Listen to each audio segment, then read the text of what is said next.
мы приземлились в Лос-Анджелесе. Когда мы только прилетели, нам показалось, что мы в раю просто каком-то очутились. Одна из моих давних знакомых, с которой мы в свое время учились вместе на филфаке РУДН, предложила нам поселиться у нее. Ее зовут Алена Алехина. Алена, без лести, одна из лучших сноубордисток страны, многократная чемпионка Москвы, России, Европы. К сожалению, 3 года назад она получила тяжелую травму позвоночника, и врачи сказали, что она больше никогда не сможет ходить. Но она не сдается и каждый день очень много занимается и тренируется, чтобы снова встать на ноги. Ребята появились в моей жизни совершенно случайно. Я написала Нике по поводу занятий вокалом по скайпу, по поводу возможности занятий вокалом по скайпу, потому что увидела ее пост по поводу преподавания вокала. И она написала: скоро буду преподавать тебе вживую или что-то такое. И потом она мне написала, что они прилетают сюда, и попросила меня встретить их из аэропорта. Алена встретила нас в аэропорту с огромным плакатом «Welcome to California» и предложила поселиться в нее. Мы оказались в прекрасном районе Хантингтон-Бич на побережье Тихого океана и сразу же кинулись искать жилье.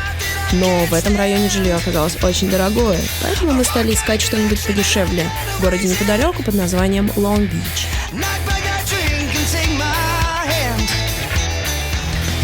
Я вообще не знала, что у них за план. Знала, что это не просто найти так сразу жилье, и вообще нужен какой-то старт. Я им говорила: ребят, мне кажется, что первым делом вам нужна машина, прежде чем жилье. Вы у меня можете остановиться, пока ищете жилье, но вам очень нужна машина. Они такие: нет, все нормально, мы сможем без машины. В конце первой недели, по-моему, они уже наездились на всяких автобусах с сумасшедшими бомжами.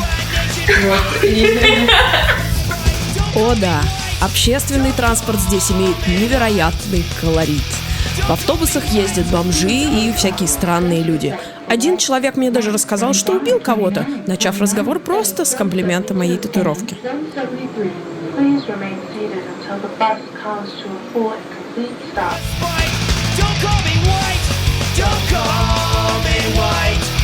Они сразу взялись за дело, были суперактивные, сразу начали что-то бронировать, искать.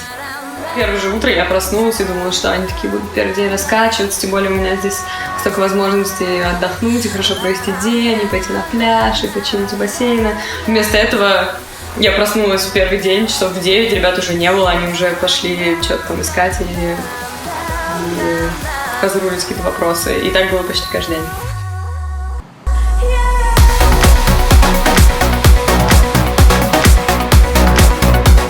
Первым делом по приезду в Штаты мы решили найти жилье. Для этого нужно было приехать сюда, купить сим-карту, чтобы совершать звонки, договариваться с менеджерами каких-то агентств или с владельцами квартир, чтобы посмотреть эти самые квартиры. Объявления о недвижимости мы нашли на сайте craigslist.org, где можно найти разные объявления не только про квартиры, там, про продажу всего что угодно. И сейчас собственно, мы идем в офис. Мы, кстати, уже пришли. Параллельно с поисками жилья я сразу же начала искать любые возможности выступить. Первым делом мы что делаем?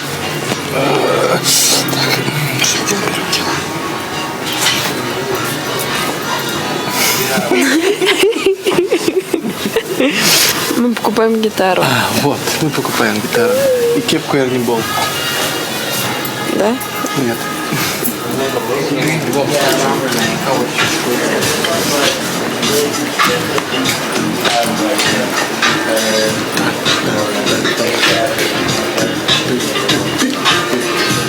Найти квартиру или даже хотя бы комнату оказалось не так просто, как мы предполагали.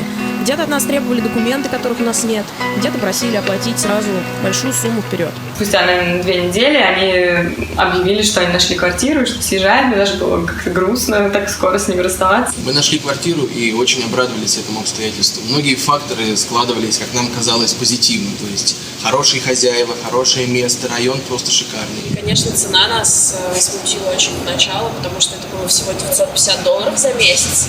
Мы, конечно, засомневались, почему так дешево.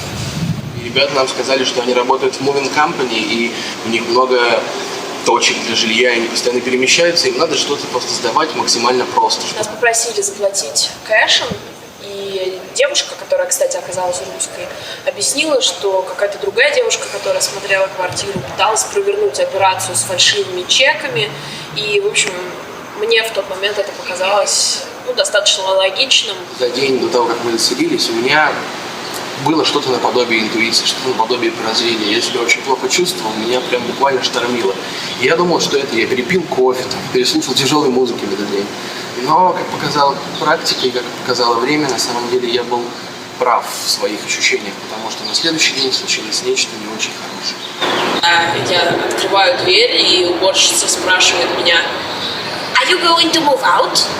Что в переводе означает: «Вы собираетесь вообще выезжать?» И тут у меня уже начинается паническая реакция, я начинаю понимать вообще, что произошло. Получилось так, что люди сняли квартиру на 3 дня, разместили объявление в интернете о сдаче этой квартиры, и мы, как идиоты, ехали туда вечером, отдав деньги. Ника вызвала полицию. Это было очень противное, мерзкое ожидание, когда вот-вот мы переехали, и мы сидим, ждем полицейских. Пришли другие уже русские владельцы, начинали устраивать какие-то разборки, не очень выказывали на самом деле сочувствие в нашу сторону, хотя мы были действительно пострадавшими, мы были в шоке. Просто мы потеряли деньги, мы были Тоже представьте, да, я звоню в полицию, я объясняю, что происходит. В итоге потом я заполняю это дело, офицерам все это объясняю. В присутствии полицейских мы начали собирать наши вещи, которые разложили буквально вечером до этого. Это было очень больно. Мы собрали свои вещи, вышли из дома, начали думать, что нам делать. И тут я получаю звонок. Ника спрашивает контакты моих друзей, которых она видела 1 раз, и я тут уже поняла, что что-то не так. И спросила, все ли нормально. Ника сказала, что да, все нормально. Но потом, спустя какое-то время, перезвонила, рассказала правду, рассказала, что у них произошла такая ситуация с квартирой. Мы находились недалеко от пляжа Венис, на который мы поехали, чтобы перевести дух и вообще понять, что происходит в нашей жизни сейчас. Я просто пошла на пляж, села на песок и думала о том, что мне очень нужно что-то, чтобы дало мне понять, что все это было не зря. Изначально мы совсем не хотели говорить никому. Я даже не хотела звонить Аленке и сообщать ей, потому что я была в отчаянии, я не знала, что делать. И мы решили, что мы не будем рассказывать родителям об этой истории, что мы, стиснув зубы, сжав кулаки, продолжим заниматься тем, чем мы здесь занимаемся, то есть поиском концертов, поиском мест для выступлений, поиском музыкантов, средств заработка, работ каких-то. Я помню, как мы сидим с Сашей в машине, и он уговаривает меня вернуться обратно. Я, можно сказать, дал слабину. Действительно, на полном серьезе начал говорить Нике, что мы должны вернуться в Россию, что мы должны отбить эти деньги, что мы должны работать, что мы абсолютно не знаем, что мы будем делать здесь, без всего, что так не может быть. И я ему говорю, что я не готова, что мы все это затеяли, мы не будем сдаваться. Я тогда сказала, что нам просто нужно выйти из чертовой машины. И вы не поверите, в переулке между домами, буквально 400 или 500 метров от того места, где мы припарковались совершенно случайно. Я, кстати, еще тикет за парковку получила. Это был еще дополнительный просто удар по самооценке, по нашим финансам. Мы встретили парня, который работает в компании «Сила света». Несколько лет назад в Майами мы сотрудничали с этой компанией, и в частности с этим человеком по имени Леша Розов. И я в слезах рассказала ему нашу историю.